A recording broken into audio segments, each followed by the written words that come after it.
Hello, wonderful world of YouTube. It's Alex. Today, I am at EnterTRAINment Junction in Westchester, Ohio. So EnterTRAINment Junction has an interesting history. Originally opening in 2008, it's been around for over 15 years. Unfortunately, however, it will be closing in January for good. And the reason I'm here today is to see the last bit of it before it closes for good. It has a lot of unique areas.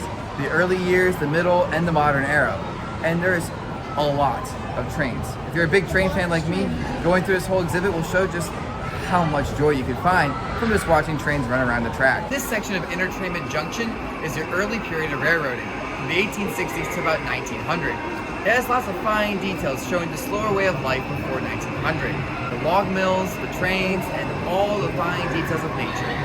You can see some of the cool trestle bridges too throughout the area, and all the older pieces of railroading equipment. It's very unique, and it leads into the next section. Throughout this museum in EnterTRAINment Junction, they have a lot of different eras. Behind me is the middle era of railroading, the 1940s and 50s. It's themed around a more modern era that people recognize, filled with many different kinds of trains, like the passenger trains and the coal trains, trolley cars, and more.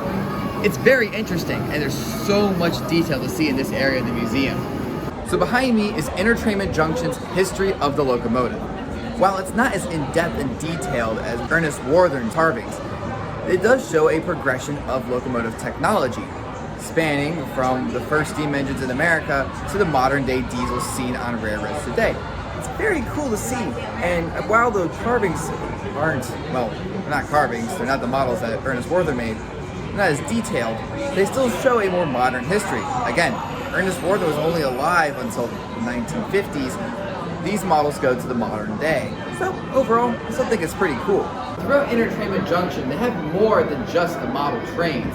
Alongside the middle period area, there's lots of different museum exhibits showcasing the history of railroading and different things about it. For example, the signaling, the safety, and the evolution of the eco-friendliness of these trains.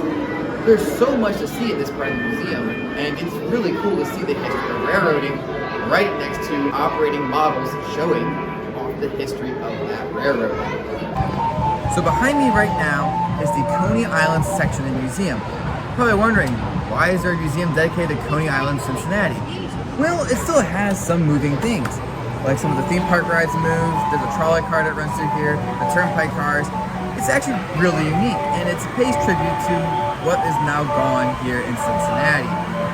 And the detail, again, is incredible up here. And it just shows off how much passion is put into this project. At the end of the trail is the modern day, 1970s through today. It has a lot of modern engines like the Amtrak trains and other modern freight trains. It's pretty cool to see the history of the trains as you go through this exhibit. And overall, I mean, you can see some cool things. And it's really neat to see just the detail they put into each section of this museum. And it's really cool.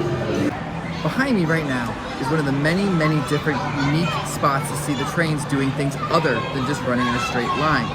The tanker car right there is being moved by that shunter. And then now just behind me, another engine is coming around, moving some coal cars to wherever they're going.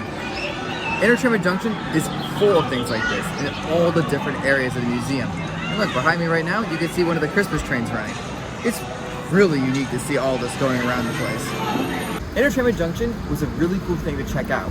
While it's a shame it's closing in January, I had a great time here seeing all the trains. I'm a huge train fan, and seeing all of it running in front of my eyes was really cool. And the day-night cycle was also pretty cool to see too, so you can see all the lights in a nice dark environment. If you're stopping by here, I highly recommend doing it because it's super cool and it's a shame it's closing in January. So until next time, stay wandering.